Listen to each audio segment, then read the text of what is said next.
Hello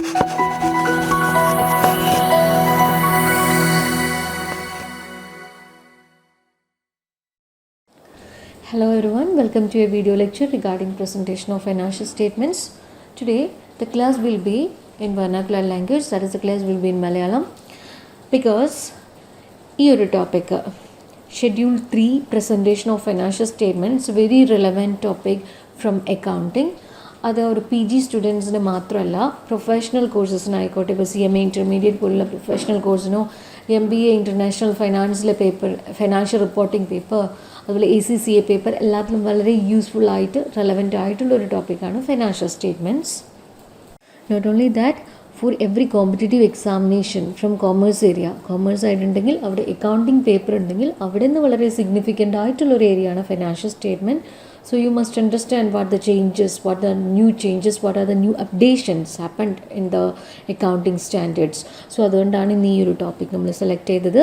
So today we are going to study about Schedule 3 presentation of financial statements. Okay. അപ്പോൾ നമ്മൾ first അത് plus ടുവിനൊക്കെ പഠിപ്പിച്ചിരുന്നപ്പോൾ നമ്മൾ balance sheet prepare ചെയ്തിരുന്നത്, preparation of balance sheet എങ്ങനെയായിരുന്നു, balance sheet asset ഇതൊക്കെ എഴുതി അങ്ങനെയാണ് പ്രിപ്പയർ ചെയ്തിരുന്നത് അല്ലേ. ലെഫ്റ്റ് സൈഡിൽ ലയബിലിറ്റീസും റൈറ്റ് സൈഡിൽ അസറ്റും ആയിട്ട് പ്രിപ്പയർ ചെയ്യും. P&L account, profit and loss account ആയിക്കോട്ടെ, എങ്ങനെയാണ് നമ്മൾ ഡെബിറ്റ് സൈഡിൽ എക്സ്പെൻസ് എഴുതി, ക്രെഡിറ്റ് സൈഡിൽ ഇൻകം എഴുതി പ്രിപ്പയർ ചെയ്യും. ബട്ട് ഇപ്പോൾ ഈ പ്രസൻറ്റേഷൻ നോട്ട് പോസിബിൾ. അതിൻ്റെ റീസൺ പറഞ്ഞാൽ കമ്പനീസിന് ഷെഡ്യൂൾ 3 അനുസരിച്ചാണ് അവരുടെ ബാലൻസ് ഷീറ്റും പ്രോഫിറ്റ് ആൻഡ് ലോസ് അക്കൗണ്ടും പ്രിപ്പയർ ചെയ്യേണ്ടത്. So what are the components of financial statements എന്ന് ചോദിച്ചാൽ, അതായത് ഒരു complete set of financial statements എന്ന് പറയുമ്പോൾ ബാലൻസ് ഷീറ്റ്, ഇപ്പോൾ ബാലൻസ് ഷീറ്റിനെ സ്റ്റേറ്റ്മെൻറ്റ് ഓഫ് ഫൈനാൻഷ്യൽ പൊസിഷൻ എന്നാണ് പറയുക. Then secondly statement of profit and loss, statement of profit or loss and other comprehensive income എന്നാണ് ഇപ്പോൾ പറയുക. Then statement of changes in equity, statement of cash flows and notes. Finally notes, അതായത് balance ഷീറ്റിലിപ്പോൾ final figure മാത്രമേ എഴുതുള്ളൂ, അതിൻ്റെ എങ്ങനെയാണ് ആ എമൗണ്ട് വന്നത് എന്നുള്ള സബ് ഡീറ്റെയിൽസ് അങ്ങനത്തെ കാര്യങ്ങളൊക്കെ നമ്മൾ നോട്ട്സിലാണ് കാണിക്കുക. അപ്പോൾ ഇതിൽ നമ്മൾ ഇന്ന് ബാലൻസ് ഷീറ്റ് ഫോമാറ്റാണ് ഡിസ്കസ് ചെയ്യാൻ പോകുന്നത്. അപ്പോൾ നിങ്ങൾക്കറിയാം ടൈപ്സ് ഓഫ് ഫൈനാൻഷ്യൽ സ്റ്റേറ്റ്മെൻറ്റ്സിൽ ഇപ്പോൾ പ്രോഫിറ്റ് ആൻഡ് ലോസ് അക്കൗണ്ട് ആണെങ്കിൽ എല്ലാ കമ്പനീസിനും അപ്ലിക്കബിൾ ആണ്. അതായത് whether it is a private company, whether it is a public company, listed company, എല്ലാ ടൈപ്സ് ഓഫ് കമ്പനീസിനും profit and loss account prepare ചെയ്യണം, ബാലൻസ് ഷീറ്റും പ്രിപ്പയർ ചെയ്യണം അല്ലേ.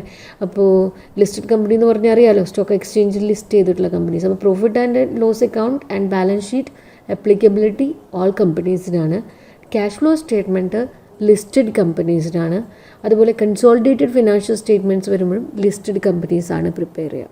ഓക്കെ, ഇനി നമുക്ക് ഷെഡ്യൂൾ 3 നോക്കാം. Schedule 3 classified into 2, part 1 and part 2. Part 1 discuss ചെയ്യുന്നത് ബാലൻസ് ഷീറ്റിൻ്റെ ഫോമിനെ കുറിച്ചും, പാർട്ട് 2 അത് ഡിസ്കസ് ചെയ്യുന്നത് statement of profit and loss account ഫോമാറ്റിനെ കുറിച്ചുമാണ്. അതിൽ ബാലൻസ് ഷീറ്റിലേക്ക് നമുക്ക് വരാം. ബാലൻസ് ഷീറ്റ് എന്ന് പറയുമ്പോൾ എഗെയിൻ രണ്ടായിട്ട് ഡിവൈഡ് ചെയ്യാണ്, എക്വിറ്റി ആൻഡ് ലയബിലിറ്റി സൈഡും എസെറ്റ് സൈഡും. ഇക്വിറ്റി ആൻഡ് ലയബിലിറ്റി സൈഡിൽ നമ്മൾ ഷെയർ ഹോൾഡേഴ്സ് ഫണ്ടിനെ കുറിച്ച് പറയുന്നുണ്ട്. Then share application, money pending allotment, non current liabilities, current liabilities, ഈ 4 ക്ലാസിഫിക്കേഷനാണ് മേജറായിട്ട് വരുന്നത്.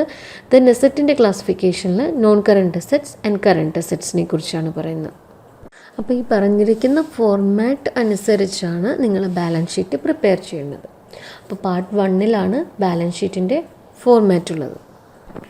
ഇനി ഫോം പറയുമ്പോൾ ആസ് യൂഷ്വൽ നമ്മൾ നെയിം ഓഫ് ദ കമ്പനി എഴുതുക, balance sheet as at date ചെയ്ത് ഇന്ത്യയിലാണെങ്കിൽ at the end of the year, ഇപ്പോൾ 31/3/2022 ഡേറ്റ് കൊടുക്കുക. പിന്നെ എമൗണ്ട് ആ റുപ്പീസിൽ, അത് തൗസൻഡ്സിലാണോ ലാക്സിലാണോ ക്രോഡ്സിലാണോ കാണിച്ചിരിക്കുന്നതെന്ന് എഴുതുക. ഇത്രയും കഴിഞ്ഞാൽ പിന്നെ particulars, notes.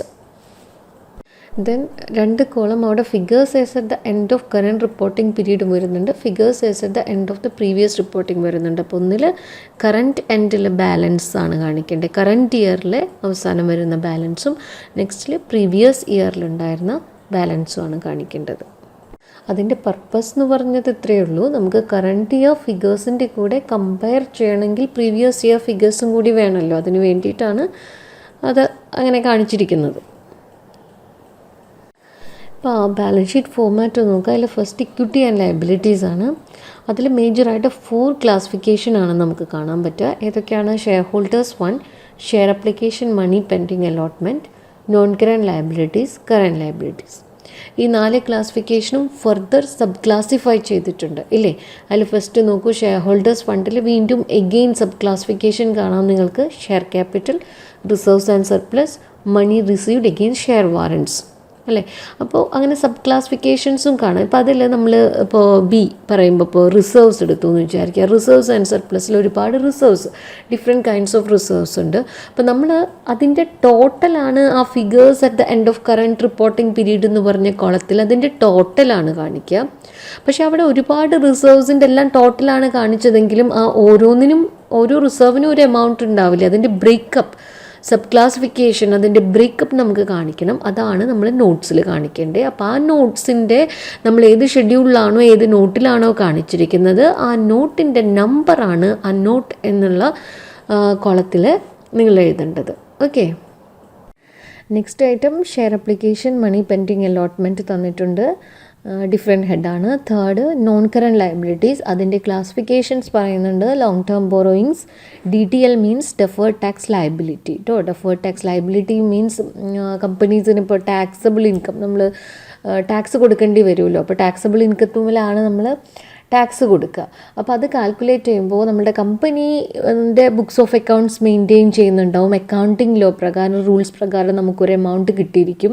But income tax authority ഈ ടാക്സബിൾ ഇൻകം കാൽക്കുലേറ്റ് ചെയ്യുന്നത് അവരുടെ rules according to income tax rules ആണ്. അപ്പോൾ ഈ രണ്ട് ബുക്സുകളും തമ്മിലുള്ള എമൗണ്ട് കാൽക്കുലേറ്റ് ചെയ്യുമ്പോൾ ദർ വിൽ ബി ഡിഫറൻസ്. അപ്പോൾ അതാണ് ഡെഫേർഡ് ടാക്സ് ലയബിലിറ്റി. ഒന്നുകിൽ it may be deferred tax liability ആയിട്ട് കൺവേർട്ട് ആവാം, അല്ലെങ്കിൽ ഡെഫേർഡ് ടാക്സ് അസെറ്റ് ആയിരിക്കും. ലയബിലിറ്റി എന്ന് പറയുമ്പോൾ ഫ്യൂച്ചറിൽ നമ്മൾക്ക് കൊടുക്കേണ്ടി വരും, ടാക്സ് കൊടുക്കേണ്ടി വരും. ഓക്കെ. ഡെഫേർഡ് ടാക്സ് അസെറ്റ് എന്ന് പറയുമ്പോൾ അതിൻ്റെ ജസ്റ്റ് ഓപ്പോസിറ്റ്, അത് ബാലൻസ് ഷീറ്റിലെ ഒരു ഐറ്റമാണ്. That results from the over payment. അത് നമ്മൾ ടാക്സ് കൂടുതൽ കൊടുത്തിട്ടുണ്ടായിരിക്കും. ആ കേസിൽ നമുക്കത് ഡെഫേർഡ് ടാക്സ് അസെറ്റാണ്. സിമ്പിളായിട്ട് അത്ര മനസ്സിലാക്കിയാൽ മതി. ഓക്കെ. അപ്പോൾ ആ ഡെഫേർഡ് ടാക്സ് അസെറ്റ് അല്ലെങ്കിൽ ഡെഫേർഡ് ടാക്സ് ലയബിലിറ്റി എപ്പോഴാണ് വരിക? It can arise when there are differences in tax rules and accounting rules. അപ്പോൾ നമ്മൾ മനസ്സിലാക്കേണ്ടത് DTL അല്ലെങ്കിൽ ഡെഫേർഡ് ടാക്സ് ലയബിലിറ്റി എന്ന് പറഞ്ഞാൽ it is the amount of income tax that are payable in future periods as a result of temporary taxable differences. Okay. അത് ആ term ഒന്ന് clear ആക്കിയാൽ മതി. Next other long term liabilities, long term provisions ഒക്കെയാണ് വരുന്നത്. Then fourth current liabilities. Okay. Current ലയബിലിറ്റീസിനും again ഇങ്ങനെ classification വരുന്നുണ്ട്. ഷോർട്ട് ടേം ബോറോയിങ്സ് ഉണ്ട്, trade payables, other current liabilities, short term provisions. ഇത്രയാണ് ഇക്വിറ്റി ആൻഡ് ലയബിലിറ്റീസിൽ നമ്മൾ മേജറായിട്ടുള്ള ഹെഡ്, മെയിൻ ഹെഡ്സും അതിൻ്റെ സബ് ക്ലാസിഫിക്കേഷനും. അധികം ഡീറ്റെയിൽഡിലായില്ല പോയിരിക്കുന്നത്.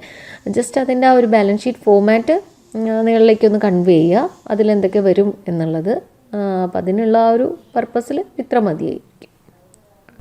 സെക്കൻഡ് പാർട്ട് അസെറ്റ്സ് ആണ്. അപ്പോൾ നോക്കുക, ഫസ്റ്റിൽ നമ്മൾ first Roman letter equity and liabilities ആയിരുന്നു. Then second assets. അപ്പോൾ അസെറ്റ്സിൽ വീണ്ടും 2 ക്ലാസിഫിക്കേഷൻ വരുന്നുണ്ട്. Non current assets, current assets. Non current asset എന്ന് പറയുമ്പോൾ അതിൽ വീണ്ടും സബ് ക്ലാസിഫിക്കേഷൻ ഉണ്ട്. ഫിക്സഡ് അസെറ്റ്സ്, അതുപോലെ നോൺ കറൻറ്റ് ഇൻവെസ്റ്റ്മെൻറ്റ്സ്, DTA അതായത് ഡെഫേർഡ് ടാക്സ് അസെറ്റ്സ്. നമ്മൾ നേരത്തെ ലയബിലിറ്റിയിൽ ഡെഫേർഡ് ടാക്സ് ലയബിലിറ്റി പറഞ്ഞു, ഇവിടെ deferred tax assets. Then long term loans and advances and other current assets. ഇത്രയും ക്ലാസിഫിക്കേഷനാണ് വരുന്നത്. ഇനി നോൺ കറൻറ്റ് അസെറ്റ്സിൽ ഫിക്സഡ് അസെറ്റ് എഗെയിൻ ക്ലാസിഫൈ ചെയ്യുന്നുണ്ട്. That is tangible assets, intangible assets, capital working progress, intangible assets under development.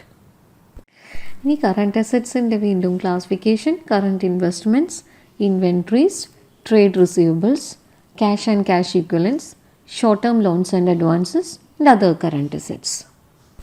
ഇപ്പോൾ current അസെറ്റ്സിൽ ഇൻവെൻട്രീസിൻ്റെ ക്ലാസിഫിക്കേഷനിൽ ഇപ്പോൾ inventories എന്ന് പറഞ്ഞാൽ അവിടെ മോർ ദാൻ 1 ടൈപ്പ് ഉണ്ടെന്ന് വിചാരിക്കും. ഇപ്പോൾ raw materials in inventory, working progress in inventory, finished goods in inventory. അതുപോലെ തന്നെ അതർ കറൻറ്റ് അസെറ്റ്സിൽ മോർ ദാൻ 1 ഐറ്റം ഉണ്ടെന്നുണ്ടെങ്കിൽ നിങ്ങൾക്ക് എന്ത് ചെയ്യാം, ഒരു നോട്ട് പ്രിപ്പയർ ചെയ്തിട്ട് അതിൻ്റെ ആ നോട്ടിൻ്റെ നമ്പർ ആ നോട്ട്സിൻ്റെ കോളത്തിൽ കാണിക്കുക. ഓക്കെ. അപ്പോൾ ആ ഷെയർ ഹോൾഡേഴ്സ് അല്ലെങ്കിൽ വേറെ പുറമേ നിന്നുള്ളൊരു എക്സ്റ്റേണൽ പാർട്ടി ആ ഒരു ബാലൻസ് ഷീറ്റ് നോക്കുന്ന സമയത്ത് അവർക്കിപ്പോൾ അതർ കറൻറ്റ് അസെറ്റ്സ് ഏതൊക്കെയാണെന്ന് അറിയണമെന്നുണ്ടെങ്കിൽ ആ ഒരു നോട്ടിൽ സ്പെസിഫിക് ആയിട്ട് നോക്കിപ്പോയാൽ അതിൻ്റെ ഡീറ്റെയിൽ അല്ലെങ്കിൽ അതിൻ്റെ ബ്രേക്കപ്പ് കിട്ടുന്നതായിരിക്കും. ഇനി നമുക്ക് ആ എസെറ്റ്സിൻ്റെ ആ ക്ലാസിഫിക്കേഷൻ ഒന്ന് സ്പെസിഫിക് ആയിട്ടൊരു ചാപ്റ്റർ നോക്കാം. എസെറ്റ്സിൻ്റെ മെയിൻ ക്ലാസിഫിക്കേഷൻ എന്തായിരുന്നു? നോൺ കറൻറ്റ് എസെറ്റ്സും കറൻറ്റ് എസെറ്റ്സും. നോൺ കറൻറ്റ് എസെറ്റ്സിൽ fixed assets, non current investment, deferred tax asset, long term loans and advances, other non current asset. ഇനി കറൻറ്റ് എസെറ്റ്സിൽ വരുമ്പോൾ current investments, inventories, trade receivables, cash and cash equivalents, short term loans and advances and other current assets. Next current liabilities. Current liabilities എന്ന് പറഞ്ഞാൽ എന്താണ്? Within 12 months നമുക്ക് സെറ്റിൽ ചെയ്യേണ്ടി വരും. അതായത് വിത്തിൻ 1 year അല്ലെ, ലെസ് ദാൻ 1 year സെറ്റിൽ ചെയ്യേണ്ട ലയബിലിറ്റീസിനെയാണ്. ഇപ്പോൾ ഒരു ഓർഗനൈസേഷൻ്റെ നോർമൽ ഓപ്പറേറ്റിംഗ് ആയിട്ട് ബന്ധപ്പെട്ട എന്തെങ്കിലും ആക്ടിവിറ്റീസ്, നമുക്കിപ്പോൾ എക്സാമ്പിൾ പറയുകയാണെന്നുണ്ടെങ്കിൽ ട്രേഡ് പേയബിൾ പറയാം. ട്രേഡ് പേയബിൾ എന്ന് പറയുമ്പോൾ ഒരു കമ്പനി ഗുഡ്സ് ക്രെഡിറ്റിന് വാങ്ങുന്നു. ക്രെഡിറ്റിന് വാങ്ങുമ്പോൾ ആ കമ്പനിക്ക് അത് വാങ്ങുന്നത് സെയിൽ ചെയ്യാൻ വേണ്ടിയിട്ടായിരിക്കാം. അപ്പോൾ it is related to its normal operations, right? അപ്പോൾ അതുകൊണ്ട് നമ്മൾ ട്രേഡ് പേയബിൾസ് കറൻറ്റ് ലയബിലിറ്റിക്ക് എക്സാമ്പിളാണെന്ന് പറയും. ഇനിയിപ്പോൾ ഒരു മാനുഫാക്ചറിങ് കമ്പനി ആണെന്നുണ്ടെങ്കിൽ റോ മെറ്റീരിയൽസ് ക്രെഡിറ്റിന് വാങ്ങുന്നു സപ്ലയറുടെ നിന്ന്. അപ്പോൾ സപ്ലയർ നമുക്ക് ക്രെഡിറ്റ് അലൗ ചെയ്യാണ്. മിനിമം ഒരു മാക്സിമം 3 months ഒക്കെയാണ് നോർമൽ ക്രെഡിറ്റ് പീരീഡ് വരിക. അപ്പോൾ അവിടെ ലെസ് ദാൻ 1 year അല്ലേ, വിത്തിൻ 12 months അല്ലേ. അപ്പോൾ അതുകൊണ്ടാണ് പറയുന്നത് current liabilities expected to be settled in the companies normal operating cycle. അതായത് വിത്തിൻ 12 months നമ്മൾ സെറ്റിൽ ചെയ്യേണ്ട ഒരു ഒബ്ലിഗേഷൻസ് അല്ലെങ്കിൽ കൊടുക്കേണ്ട എമൗണ്ട്, അതായത് വിത്തിൻ ലെസ് ദാൻ 1 year നമ്മൾ പേ ചെയ്തിരിക്കണം. അതാണ് നമ്മൾ കറൻറ്റ് ലയബിലിറ്റീസ് എന്ന് പറയുന്നത്. എല്ലാവർക്കും അറിയാവുന്ന ഒരു ടേമാണ്. എക്സാമ്പിൾ പറയുകയാണെങ്കിൽ ഇപ്പോൾ ട്രേഡ് പേയബിൾ, അതുപോലെ ബാങ്ക് ഓവർ ഡ്രാഫ്റ്റ്, അതുപോലെ short term borrowings, sundry creditors, bills payable, advance payments from customers, outstanding expenses, provision for taxation, dividend payables, ഇതെല്ലാം കറൻറ്റ് ലയബിലിറ്റീസ് ആണ്. നെക്സ്റ്റ് ടേം അതിൽ അറിഞ്ഞിരിക്കേണ്ടത് നോൺ കറൻറ്റ് ലയബിലിറ്റീസ് ആണ്. Non current liabilities എന്ന് പറഞ്ഞാൽ എന്തായിരിക്കും? Liability other than current liability. അതായത് നമുക്കൊരു എക്സാമ്പിൾ പറയാൻ പറ്റുക ടേം ലോൺസ് ആണ്. അതായത് നമുക്ക് മോർ ദാൻ 1 year എടുത്തിട്ട് അത് സെറ്റിൽ ചെയ്താൽ മതി. കറൻറ്റ് ലയബിലിറ്റിയുടെ ഡെഫിനിഷൻ നമ്മൾ വിത്തിൻ 1 year ആണ് പേ ചെയ്യേണ്ടത്. ഇവിടെ we can take more than 1 year, അതിനുള്ളിൽ നമുക്ക് സെറ്റിൽ ചെയ്താൽ മതി അല്ലെങ്കിൽ തിരിച്ചടച്ചാൽ മതി. അപ്പോൾ അത്തരം കേസുകളാണ് നോൺ കറൻറ്റ് ലയബിലിറ്റീസിൽ വരുന്നത്. ഇനി next current assets. Current assets എന്ന് പറയുമ്പോൾ മെയിൻലി നമുക്ക് എന്താ പറയുക? ക്യാഷാണ് അല്ലെങ്കിൽ ക്യാഷ് ഈക്വലൻറ്റ്. ക്യാഷ് ഈക്വലൻസ് എന്ന് പറയുമ്പോൾ ക്യാഷിന് ഈക്വൽ ആയിട്ടുള്ളത്, പെട്ടെന്ന് ക്യാഷായിട്ട് കൺവേർട്ട് ചെയ്യാൻ പറ്റുന്നത്, അതായത് ഷോർട്ട് ടേം ഡെപ്പോസിറ്റ്, അതുപോലെ ബിൽസ് റിസീവബിൾ, പ്രോമിസറി നോട്ട്, ഇതൊക്കെ ക്യാഷ് ഈക്വലൻസ് എന്ന് പറയാൻ പറ്റും. അപ്പോൾ കറൻറ്റ് അസെറ്റ്സിൽ ഫസ്റ്റ് വരുന്നതാണ് ഒന്നിൽ ക്യാഷ് അല്ലെങ്കിൽ ക്യാഷ് ഈക്വലൻസ്. അതുപോലെ ബാങ്ക് അക്കൗണ്ട് പെട്ടെന്ന് ക്യാഷാക്കി കൺവേർട്ട് ചെയ്യാൻ പറ്റും. അപ്പോൾ അത്രയും കാര്യങ്ങൾ നോക്കി വയ്ക്കുക. പിന്നെ കറൻറ്റ് അസെറ്റ്സ് പറയുമ്പോൾ നമുക്ക് ആലോചിക്കാനുള്ളത് വിത്തിൻ 12 months റിസീവ് ചെയ്യണം. അതായത് 1 വർഷത്തിനുള്ളിൽ നമുക്ക് കിട്ടാനുള്ളതാണ്. അതായത് expected to be realised within 12 months after the reporting date. Okay, അപ്പോൾ റിപ്പോർട്ടിംഗ് ഡേറ്റ് എന്ന് പറയുമ്പോൾ ഇയർ എൻഡ് ആണ്, March 31st ആണ്. അതായത് നെക്സ്റ്റ് റിപ്പോർട്ടിംഗ് ഡേറ്റിനുള്ളിൽ നമുക്ക് കിട്ടുന്നതായിരിക്കണം. അപ്പോൾ അതിന് നല്ലൊരു എക്സാമ്പിളാണ് നേരത്തെ നമ്മൾ കറൻറ്റ് ലയബിലിറ്റീസിന് ട്രേഡ് പേയബിൾ എക്സാമ്പിൾ പറഞ്ഞ പോലെ ഇവിടെ നമുക്ക് ട്രേഡ് റിസീവബിൾ പറഞ്ഞൂടെ? നമ്മൾ കസ്റ്റമേഴ്സിന് ഗുഡ്സ് വിൽക്കുന്നു, അത് ക്രെഡിറ്റിന് വിൽക്കുന്നു, ദെൻ അവരുടെ നമുക്ക് ഇങ്ങോട്ട് പൈസ കിട്ടും. അപ്പോൾ നോർമൽ നമ്മൾ അനുവദിച്ച് കൊടുത്ത ക്രെഡിറ്റ് പീരീഡ് ഒരു 3 months ആണെന്നുണ്ടെങ്കിൽ വിത്തിൻ 1 year നമുക്ക് ഇങ്ങോട്ട് കിട്ടാൻ പോകുന്നതാണ്. അപ്പോൾ അത് കറൻറ്റ് അസെറ്റ്സ് ആണല്ലോ. അപ്പോൾ കറൻറ്റ് അസെറ്റ്സിന് എക്സാമ്പിൾ പറയുകയാണെങ്കിൽ നമുക്ക് cash, short term investment, bank balance, bills receivable, stock of raw material, അപ്പോൾ സ്റ്റോക്ക് എന്ന് പറയുമ്പോൾ സ്റ്റോക്ക് ഓഫ് റോ മെറ്റീരിയൽ ഉണ്ടായിരിക്കും, stock of work in progress ഉണ്ടായിരിക്കും, സ്റ്റോക്ക് ഓഫ് ഫിനിഷ്ഡ് ഗുഡ്സ് ഉണ്ടായിരിക്കും അല്ല. ഇൻവെൻട്രി ഞാൻ നേരത്തെ പറഞ്ഞു 3 forms അതങ്ങനെ വരും. Sundry debtors, prepaid expense, advance payment of tax, ഇതെല്ലാം കറൻറ്റ് അസെറ്റ്സിൽ നമുക്ക് പറയാവുന്നതാണ്. ഇനി എന്താണ് non current assets? Assets other than current assets. ഇപ്പോൾ കറൻറ്റ് അസെറ്റ്സ് നമ്മൾ കണ്ടു കഴിഞ്ഞു. അപ്പോൾ കറൻറ്റ് അസെറ്റ് അല്ലാത്തത് ആണ് നോൺ കറൻറ്റ് അസെറ്റ്സ് എന്ന് പറയുന്നത്. ഇനി ബാലൻസ് ഷീറ്റിൽ വരുന്ന നെക്സ്റ്റ് ടേമാണ് ഇമ്പോർട്ടൻ്റ് ആയിട്ടുള്ളത് ഇക്വിറ്റി ആൻഡ് ലയബിലിറ്റീസ്. അത് നമ്മൾ കണ്ടു കഴിഞ്ഞു. ഇക്വിറ്റി ആൻഡ് ലയബിലിറ്റീസ് പറയുമ്പോൾ 4 major ക്ലാസിഫിക്കേഷനാണ് നമ്മൾ കണ്ടത്. ഒന്ന് share holders fund, share application money, non current liabilities, current liabilities. അപ്പോൾ അതിൽ ഷെയർ ഹോൾഡേഴ്സ് ഫണ്ട് എടുക്കുക. ഷെയർ ഹോൾഡേഴ്സ് ഫണ്ട് എന്ന ഹെഡിങ്ങിൻ്റെ അണ്ടറിൽ നമുക്ക് സബ് ക്ലാസിഫിക്കേഷൻ ഉണ്ട്. Share capital, reserves and surplus, money received against share warrants. ഇനി ആ ഷെയർ ക്യാപിറ്റൽ ആയിട്ട് മാത്രം റിലേറ്റഡ് ആയിട്ടുള്ള ടേംസ് ആണ് നമ്മൾ പറയുന്നത്. ഷെയർ ക്യാപിറ്റൽ എന്ന് പറയുന്ന ആ ഹെഡിൽ എന്തൊക്കെയാണ്? ഇനി ആ ഷെയർ ഹോൾഡേഴ്സ് ഫണ്ടിൻ്റെ അണ്ടറിൽ ഷെയർ ക്യാപിറ്റൽ വന്നില്ലേ? അപ്പോൾ ആ ഷെയർ ക്യാപിറ്റലിൽ എന്തൊക്കെ ഡിസ്ക്ലോഷേഴ്സ് ആണ് അവിടെ വരിക എന്നുള്ളതാണ് നോക്കുന്നത്.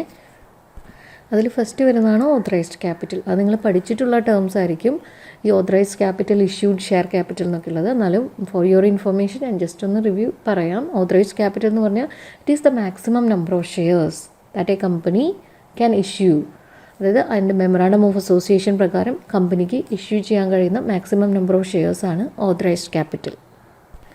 നെക്സ്റ്റ് ടേമാണ് ഇഷ്യൂഡ് ഷെയർ ക്യാപിറ്റൽ. അതായത് ആ കമ്പനി ആക്ച്വലി എത്ര നമ്പർ ഓഫ് ഷെയർസ് ഇഷ്യൂ ചെയ്തു, number of shares that was issued to public, അതാണ് issued share capital. Authorised capital may be ഇപ്പോൾ 5 lakh ഉണ്ടെന്ന് വെച്ചിട്ട് ആ 5 lakhും കമ്പനി ഇഷ്യൂ ചെയ്യണമെന്നില്ല, ചിലപ്പോൾ 2 lakh ഇഷ്യൂ ചെയ്യുള്ളൂ. അപ്പോൾ number of issued shares. Okay. Next subscribe share capital. അത് ഈ ഇഷ്യൂഡ് ഷെയർ ക്യാപിറ്റലിൽ എല്ലാം പബ്ലിക് സബ്സ്ക്രൈബ് ചെയ്യണമെന്നില്ല. ഇപ്പോൾ 1 lakh അല്ലെങ്കിൽ 2 lakh ഇഷ്യൂ ചെയ്തു, അതിലൊരു പോർഷനേ പബ്ലിക് സബ്സ്ക്രൈബ് ചെയ്യുള്ളൂ. അപ്പോൾ സബ്സ്ക്രൈബ് ഷെയർ ക്യാപിറ്റൽ എന്തായിരിക്കും? The portion of the share capital, അതായത് portion of the issued share capital which has actually been subscribed by the public. Okay. Next paid up share capital. അതറിയാം, ചിലപ്പോൾ നമ്മൾ subscribe ചെയ്യുമ്പോൾ ഈ share holders share subscribe ചെയ്തു, but അവർക്ക് full payment നടത്താൻ പറ്റിയിട്ടുണ്ടാവില്ല, may be due to financial difficulties. Okay, whatever may be. ആ പേയ്മെൻറ്റ് കിട്ടിയത് ഒരു പാർട്ട് നമുക്ക് കിട്ടിയിട്ടുണ്ടാവുമല്ലോ, ആ കിട്ടിയ ക്യാഷ് അല്ലെങ്കിൽ ആ ഒരു പാർട്ടിനെയാണ് നമ്മൾ പെയ്ഡ് അപ്പ് ഷെയർ ക്യാപിറ്റൽ പറയാം. അതായത് the part of subscribe share capital four which consideration in cash or otherwise has been received. Okay, അതായത് നമുക്ക് ആ ഷെയറിൽ എത്ര കാശ് കിട്ടി അത് അവർ തന്നതാണ്, ഷെയർ ഹോൾഡേഴ്സ് തന്നതാണ്. That is paid up share capital. Next term calls unpaid ആണ്. ഇപ്പോൾ കോൾസ് അൺപെയ്ഡ് എന്ന് പറയുമ്പോൾ ഞാൻ ഒരു എക്സാമ്പിൾ പറയാം. അതായത് സബ്സ്ക്രൈബ്ഡ് ക്യാപിറ്റൽ 2 lakh ആണെന്ന് കരുതൂ. അതിൽ ഷെയർ ഹോൾഡേഴ്സ് പേ ചെയ്തത് 1,50,000, ബാലൻസ് 50,000 ഉണ്ടായിരിക്കും. ആ 50,000 ആണ് കോൾസ് അൺപെയ്ഡ്. ഇനി നെക്സ്റ്റ് ടേമാണ് ഫോർഫീറ്റഡ് ഷെയർസ്. നിങ്ങൾ പഠിച്ചിട്ടുണ്ടായിരിക്കും. അതായത് ഈ അൺപെയ്ഡ് ഷെയർസ് കമ്പനി കുറച്ച് നാൾ കഴിയുമ്പോൾ അവർ ക്യാൻസൽ ചെയ്യും. അപ്പോൾ ആ ക്യാൻസൽ ചെയ്യുന്ന ആ ഷെയർസിന് വിളിക്കുന്നതാണ് നമ്മൾ ഫോർഫീറ്റഡ് ഷെയർസ്. അപ്പോൾ എത്ര എമൗണ്ട് ആണോ നമ്മളതിൽ ഒറിജിനലി പേ ചെയ്തത് അതാണ് ഫോർഫീറ്റ് ചെയ്യുന്നത്. അപ്പോൾ ഈ ഒരു സെക്ഷനിൽ തന്നെ എത്ര ഐറ്റംസ് നമ്മൾ പറഞ്ഞു? ഷെയർ ക്യാപിറ്റൽ ഡിസ്ക്ലോഷേഴ്സിൽ authorised capital, issued share capital, subscribe share capital, paid up share capital, calls unpaid, forfeited shares. ഇത്രയും കാര്യങ്ങൾ നമ്മൾ ഡിസ്ക്ലോസ് ചെയ്യണം. അതൊക്കെ റുപ്പി ടേംസിൽ കാണിക്കണം. ഇനി റുപ്പി ടേംസിലല്ലാതെ നമ്മൾ ഒരു ഐറ്റം കൂടി അവിടെ കാണിക്കണം, reconciliation of number of shares. അതായത് നമ്പർ ഓഫ് ഷെയർസ് എന്തിനാണ്? For the amount of share capital.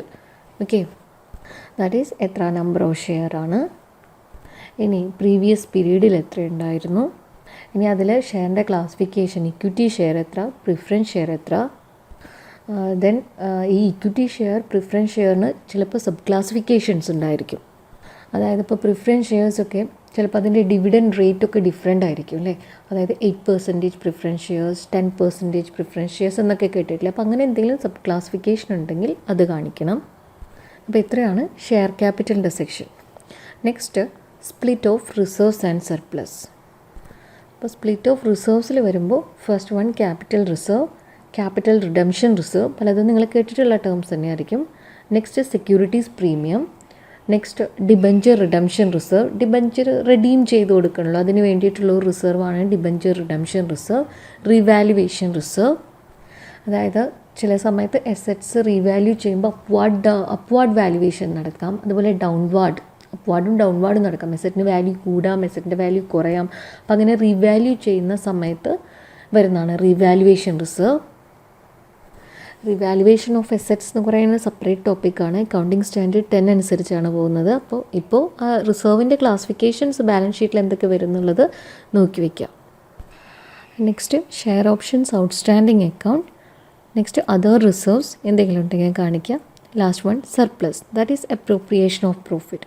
Surplus എന്ന് പറയുമ്പോൾ റീറ്റെയിൻഡ് ഏർണിങ്സ് ആണ്. അതായത് നമ്മുടെ കറൻറ്റ് ഇയറിൽ പ്രോഫിറ്റ് ആൻഡ് ലോസ് അക്കൗണ്ടിലെ പ്രോഫിറ്റ് ബാലൻസ് ഷീറ്റിലേക്ക് ട്രാൻസ്ഫർ ചെയ്യും. കമ്പനീസൊക്കെ കറൻറ്റ് ഇയറിൽ പ്രോഫിറ്റ് റീറ്റെയിൻഡ് ഏർണിങ്സ് എന്ന് പറഞ്ഞിട്ട് ക്യാപിറ്റലിലിട്ട് ആഡ് ചെയ്യുകയാണ് ചെയ്യുക. ക്യാപിറ്റൽ എന്ന് പറയുമ്പോൾ ഷെയർ ക്യാപിറ്റൽ.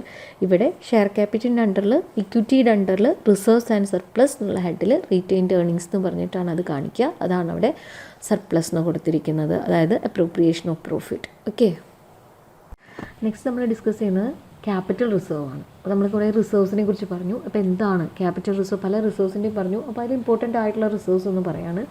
സോ നമ്മളിവിടെ topic presentation of financial statements അതിൽ ബാലൻസ് ഷീറ്റ് ഡിസ്കസ് ചെയ്യുന്നതിലൂടെ അല്ലെങ്കിൽ അതിൻ്റെ ഐറ്റംസ് മേജർ ഐറ്റംസ് അതിൻ്റെ സബ് ക്ലാസിഫിക്കേഷൻ ഡിസ്കസ് ചെയ്യുന്നതിലൂടെ തന്നെ നിങ്ങൾക്ക് കോമ്പറ്റേറ്റീവ് എക്സാമിനേഷൻസിൽ ഈ ഏരിയയിൽ നിന്ന് വരാൻ പോകുന്ന മിക്ക റെലവൻ്റ് ആയിട്ടുള്ള സിഗ്നിഫിക്കൻ്റ് ആയിട്ടുള്ള ഇമ്പോർട്ടൻ്റ് ആയിട്ടുള്ള ഐറ്റംസ് എല്ലാം ഡിസ്കസ് ചെയ്ത് കഴിഞ്ഞിരിക്കും ഈ ഒരു പാർട്ടിൽ. Okay, so listen, what is capital reserve?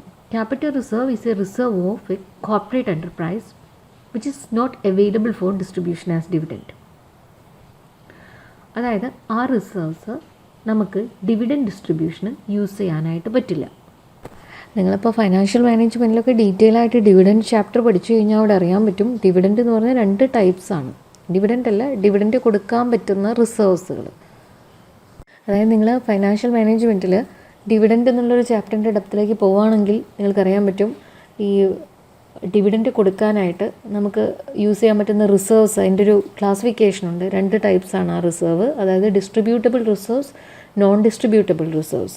അതിൽ ഡിസ്ട്രിബ്യൂട്ടബിൾ റിസർവ്സിൽ നിന്നാണ് നമ്മൾ ഡിവിഡൻഡ് കൊടുക്കാനായിട്ട് എടുക്കുകയുള്ളൂ. ഡിവിഡൻഡ് ഡിസ്ട്രിബ്യൂഷന് അതിൽ നിന്നാണ് എടുക്കുക. അപ്പോൾ അത് കറണ്ട് ഇയർ പ്രോഫിറ്റിൽ നിന്നാവാം, പ്രീവിയസ് ഇയർ പ്രോഫിറ്റിൽ നിന്നാവാം. ഓക്കെ, അപ്പോൾ ഇവിടെ എന്താ നിങ്ങൾക്ക് മനസ്സിലായത്? ക്യാപിറ്റൽ റിസർവ് എന്ന് പറയുന്നത് ഒരു നോൺ ഡിസ്ട്രിബ്യൂട്ടബിൾ റിസർവ് ആണ്. അതിന് ഡിവിഡൻഡ് കൊടുക്കാനായിട്ട് പറ്റത്തില്ല. ഇനി ക്യാപിറ്റൽ റിസർവ്സിന് എക്സാമ്പിളാണ് profit on sale of fixed asset, profit on forfeiture of shares, profit on issue of shares. ഇതെല്ലാം നമുക്ക് ക്യാപിറ്റൽ റിസർവ്സിന് എക്സാമ്പിളായിട്ട് പറയാം. ക്യാപിറ്റൽ റിസർവ്സിനെ കുറിച്ചൊക്കെ നിങ്ങൾ പഠിച്ചിട്ടുണ്ടാവും. അത് ക്യാപിറ്റൽ പ്രോഫിറ്റ്സിൽ നിന്നാണ് ക്രിയേറ്റ് ചെയ്യുന്നത്, ഇത്രയും കാര്യങ്ങളൊക്കെ അല്ലേ. ക്യാപിറ്റൽ റിസർവ് എന്ന് പറഞ്ഞാൽ it's a part of capital profit reserved by the company for a particular purpose. അത് ക്യാപിറ്റൽ പ്രോഫിറ്റിൽ നിന്നാണ് ക്രിയേറ്റ് ചെയ്യുക. അത് മാൻഡേറ്ററി ആണ്, അതിൻ്റെ ക്രിയേഷൻ മാൻഡേറ്ററി ആണ്.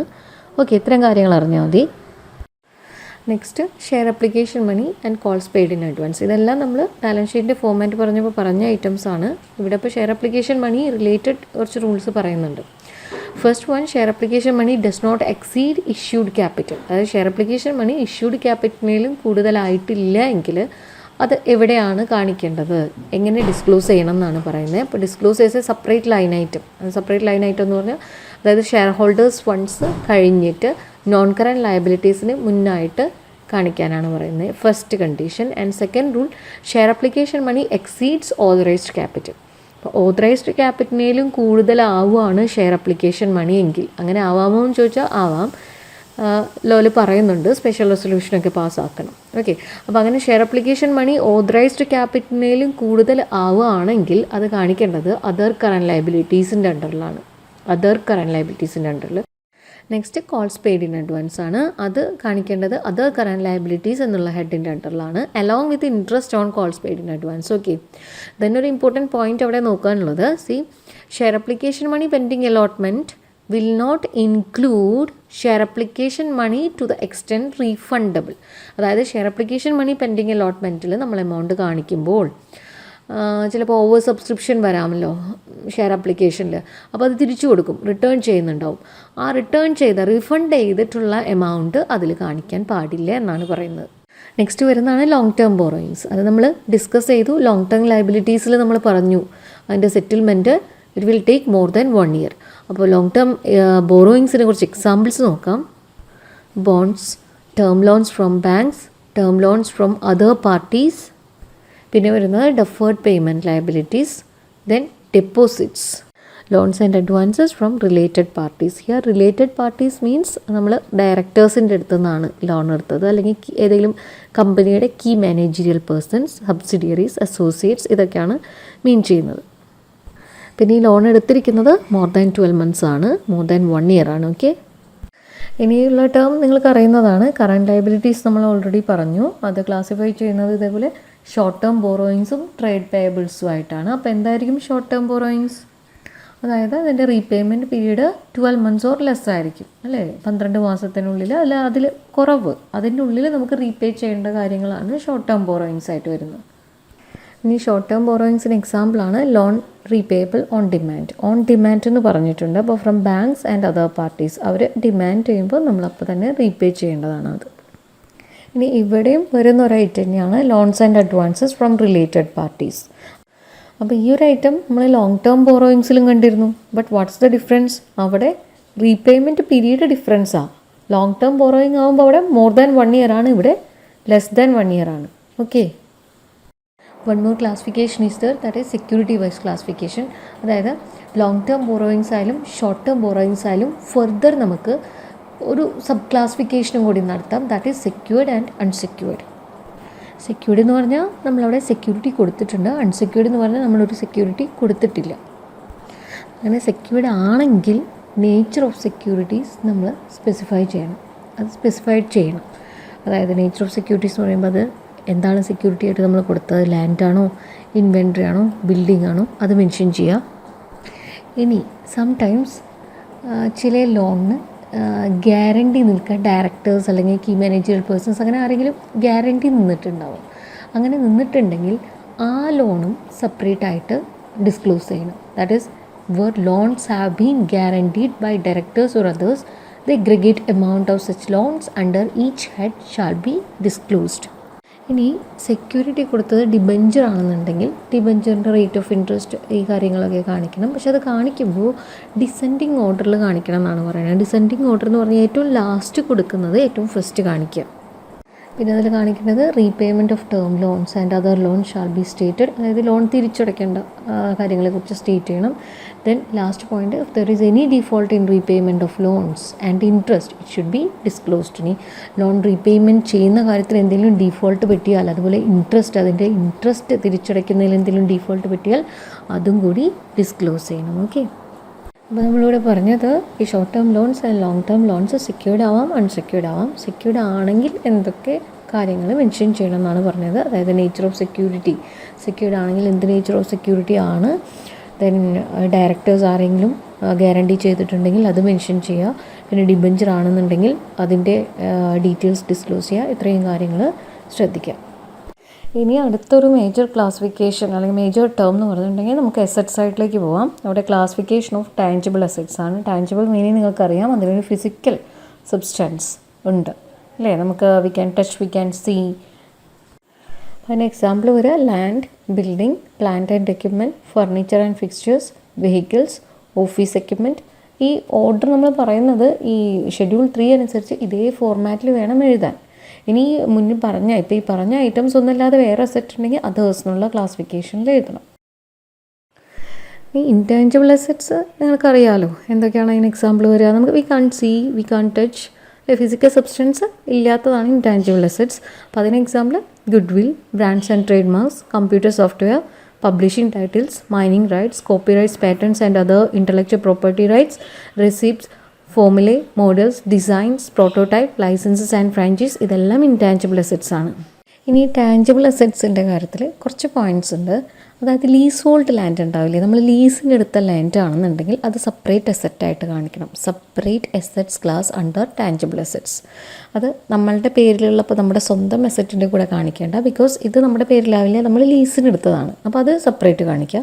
അതുപോലെ free hold land, it should be presented as A separate asset class. Free hold land എന്ന് പറഞ്ഞാൽ നമ്മളുടെ സ്വന്തം, നമ്മളുടെ പേരിലുള്ള ആ ലാൻഡ്, അതും സെപ്പറേറ്റ് അസറ്റ് ക്ലാസ് ആയിട്ട് കാണിക്കുക. അതുമാത്രമല്ല റീകൺസീലിയേഷൻ കാണിക്കണം. അതായത് reconciliation of the gross and net carrying amounts of each class of assets at the beginning and end of the reporting period showing additions disposal. അതായത് ആ അസറ്റ് ഓപ്പണിങ്ങിൽ എത്ര ഉണ്ടായിരുന്നു, എന്തെങ്കിലും എഡീഷൻസ്, അതായത് നമ്മൾ പർച്ചേസ് ചെയ്തിട്ടുണ്ടോ, എന്തെങ്കിലും സെയിൽ ചെയ്തിട്ടുണ്ടോ, then അത് കഴിഞ്ഞിട്ട് ക്ലോസിങ്ങിൽ എത്രയുണ്ട്, ഇതെല്ലാം ഈ ഡീറ്റെയിൽസൊക്കെ ഡിസ്ക്ലോസ്. ഇനി ഈ ടാഞ്ചിബിൾ അസറ്റ്സിൽ നമ്മൾ പറഞ്ഞു കുറച്ച് കാര്യങ്ങൾ ഓർഡറിൽ പറഞ്ഞിട്ടുണ്ടായിരുന്നു, ബാക്കിയുള്ള അസറ്റ്സ് അതേഴ്സിൽ കാണിക്കാമെന്ന് പറഞ്ഞു. ഇനി ചില ഐറ്റംസ് നമുക്ക് സെപ്പറേറ്റ് ലൈൻ ഐറ്റംസ് എന്നുള്ള രീതിയിൽ കാണിക്കാം. അപ്പോൾ ഏതൊക്കെ ഐറ്റംസ് ആണ് അങ്ങനെ സെപ്പറേറ്റ് ലൈൻ ഐറ്റംസ് ആയിട്ട് കാണിക്കുന്നത്? അതിൽ first one capital work in progress. Capital work in progress എന്ന് പറയുമ്പോൾ ബിൽഡിംഗ് അണ്ടർ കൺസ്ട്രക്ഷനൊക്കെ നമുക്ക് എക്സാമ്പിൾ പറയാൻ പറ്റും. അതായത് ബിൽഡിംഗ് നമ്മുടെ കംപ്ലീറ്റ് കൺസ്ട്രക്ഷൻ കഴിഞ്ഞിട്ടില്ല, വർക്ക് ഇൻ പ്രോഗ്രസ് ആണ്. ഓക്കെ, ക്ലിയർ ആയോ? ഇനി അതുപോലെ വേറൊരു ഐറ്റമാണ്, അതായത് സെപ്പറേറ്റ് ലൈൻ ഐറ്റംസ് ബാലൻസ് ഷീറ്റിൽ കാണിക്കേണ്ട ഒരു ഐറ്റമാണ് ഇൻടാഞ്ചിബിൾ അസറ്റ്സ് അണ്ടർ ഡെവലപ്മെൻറ്റ്. വേറൊരു ഐറ്റമാണ് ഡെഫേർഡ് ടാക്സ് അസറ്റ്. അപ്പോൾ ഈ കാര്യങ്ങളൊക്കെ separate line items in the balance sheet. ഇതിപ്പോൾ സെപ്പറേറ്റ് കാണിക്കണം, ഓർത്ത് വയ്ക്കുക. നെക്സ്റ്റ് നോൺ കറൻറ്റ് ഇൻവെസ്റ്റ്മെൻറ്റ്സ്, അതിൻ്റെ അണ്ടറിൽ എന്തൊക്കെ വരും നോക്കാം. ഇപ്പോൾ നോൺ കറൻറ്റ് ഇൻവെസ്റ്റ്മെൻറ്റ് എന്ന് പറഞ്ഞാൽ ക്ലാസിഫൈ ചെയ്യുന്ന ട്രേഡ് ഇൻവെസ്റ്റ്മെൻറ്റും അതർ ഇൻവെസ്റ്റ്മെൻറ്റുമാണ്. അത് വീണ്ടും ഒരു ഫർദർ ക്ലാസിഫിക്കേഷനും കൂടിയുണ്ട്. അതായത് നമ്മളിങ്ങനെ കാണിക്കണം എത്രമാത്രം പ്രോപ്പർട്ടിയിൽ ഇൻവെസ്റ്റ് ചെയ്തിട്ടുണ്ട്, എത്രയാണ് ഇക്വിറ്റി ഇൻസ്ട്രുമെൻറ്റ്സിൽ, അതായത് ഷെയർസിലൊക്കെ ഇൻവെസ്റ്റ്മെൻറ്റ് എത്രയാണ്, പിന്നെ പ്രിഫറൻസ് ഷെയർസിലുള്ള ഇൻവെസ്റ്റ്മെൻറ്റ്, ഗവൺമെൻറ്, ട്രസ്റ്റ് സെക്യൂരിറ്റീസ്, അതുപോലെ ഡിബഞ്ചേഴ്സ് ഓർ ബോണ്ട്സ്. ഗവൺമെൻറ് എന്ന് പറയുമ്പോൾ അത് ഗവൺമെൻറ്റിൻ്റെ ബോണ്ടിലുള്ള ഇൻവെസ്റ്റ്മെൻ്റ് ആണ് കേട്ടോ. അതുപോലെ debentures or bonds, mutual funds, partnership firms. Then last one other non current investments. Next item വരിക long term loans and advances. അപ്പോൾ അതിൻ്റെ ക്ലാസിഫിക്കേഷനാണ്. അപ്പോൾ long term loans and advances എന്ന് പറയുമ്പോൾ എസെറ്റാണ് അല്ലേ, നമ്മൾ കൊടുത്തതാണ്, നമ്മൾ കൊടുത്തിട്ടുള്ളതാണ്, അതാണ് നമുക്ക് എസെറ്റ്. അപ്പോൾ അതിൽ ഫസ്റ്റ് വൺ ആണ് capital advances. Capital advance means ഒരു ഫിക്സഡ് അസറ്റ് വാങ്ങാൻ വേണ്ടിയിട്ട് നമ്മൾ എന്തെങ്കിലും അഡ്വാൻസസ് കൊടുത്തിട്ടുണ്ടെങ്കിൽ അതിനാണ് ക്യാപിറ്റൽ അഡ്വാൻസസ്. ഓക്കെ, അത് നമുക്ക് എസെറ്റാണ്. ഇനി next long term loans and അഡ്വാൻസസിൽ വരുന്ന ആ ക്ലാസിഫിക്കേഷനിൽ വരുന്ന ഒരു എക്സാമ്പിളാണ് സെക്യൂരിറ്റി ഡെപ്പോസിറ്റ്. സെക്യൂരിറ്റി ഡെപ്പോസിറ്റ് എന്ന് പറഞ്ഞപ്പോൾ നമ്മൾ ഒരു കമ്പനി സ്റ്റാർട്ട് ചെയ്യുകയാണ്. അപ്പോൾ ആ കമ്പനി സ്റ്റാർട്ട് ചെയ്യുമ്പോൾ ഒരു ഓഫീസ് ഒരു ബിൽഡിങ്ങിൽ നമ്മൾ എടുക്കുകയാണ്. അപ്പോൾ ആ ബിൽഡിംഗ് ഒരു റെൻറ്റിനാണെന്നുണ്ടെങ്കിൽ നമുക്കൊരു സെക്യൂരിറ്റി ഡെപ്പോസിറ്റ് കൊടുക്കേണ്ടി വരും. അതിപ്പോൾ നമ്മളൊരു ഹൗസ് റെൻറ്റിന് എടുക്കുകയാണെന്നുണ്ടെങ്കിലും അവരൊരു 5 months റെൻറ്റോ അല്ലെങ്കിൽ 10 months റെൻറ്റോ നമുക്ക് അഡ്വാൻസ് ആയിട്ട് ചോദിക്കും ഇല്ലേ. അപ്പോൾ അങ്ങനെ കൊടുക്കുന്ന ആ ഒരു ടേം തന്നെയാണ് ഇവിടെ സെക്യൂരിറ്റി ഡെപ്പോസിറ്റ്. അങ്ങനെ കൊടുക്കുന്ന ആ ഒരു എമൗണ്ട് നമുക്ക് അടുത്തൊന്നും തിരിച്ച് കിട്ടില്ല, അത് പക്ഷേ എസെറ്റാണ്. ഇനി വരുന്നതാണ് loans and advances to related parties. Related parties നമ്മൾ നേരത്തെ പറഞ്ഞിരുന്നു അല്ലേ. അതായത് റിലേറ്റഡ് പാർട്ടീസ് എന്ന് പറഞ്ഞാൽ ഡയറക്ടേഴ്സ് അല്ലെങ്കിൽ കീ മാനേജർ പേഴ്സൺസ്, അവർക്ക് കൊടുത്ത ലോൺസ്, അവർക്ക് ഏതെങ്കിലും ലോൺസ് ആൻഡ് അഡ്വാൻസസ് നമ്മൾ പ്രൊവൈഡ് ചെയ്തിട്ടുണ്ടെങ്കിൽ അത് എസെറ്റാണ്. Then last one other loans and advances. Video കുറച്ച് ലെങ്തായിപ്പോയി. Anyway form of balance sheet schedule 3 പ്രകാരം നമ്മൾ എങ്ങനെ ഒരുവിധം മേജർ ഐറ്റംസ് എല്ലാം നമ്മൾ പറഞ്ഞിട്ടുണ്ട്. അതിലൊരുപാട് കാര്യങ്ങൾ വൺ വേർഡ് അല്ലെങ്കിൽ മൾട്ടിപ്പിൾ ചോയ്സ് ക്വസ്റ്റ്യൻസിൽ വരാനായിട്ട് ചാൻസ് ഉള്ള കുറേ ടേംസുകളാണ് നമ്മൾ ഡിസ്കസ് ചെയ്തത്. അതായത് ഇക്വിറ്റി ആൻഡ് ലയബിലിറ്റീസിൽ ഓരോ മേജർ ഹെഡും ഇക്വിറ്റി ആൻഡ് ലയബിലിറ്റീസ്, ദെൻ അതിൻ്റെ ഉള്ളിൽ share holders fund, then share holders ഫണ്ടിൽ ഷെയർ ക്യാപിറ്റൽ, ദെൻ ഷെയർ ക്യാപിറ്റലിൻ്റെ സബ് ക്ലാസിഫിക്കേഷൻ. അപ്പോൾ അങ്ങനെ മേജർ ആയിട്ടുള്ള കാര്യങ്ങളുടെ ഞാൻ സബ് പോയിന്റിലേക്ക് പോയിട്ടുണ്ട്. റിമൈനിങ് ടേംസ് എന്ന് പറഞ്ഞാൽ നിങ്ങൾ വളരെ ഫെമിലിയർ ആയിട്ടുള്ള ടേംസാണ്, ജസ്റ്റ് ഒന്ന് നോക്കിയാൽ മനസ്സിലാവുന്ന കാര്യമാണ്.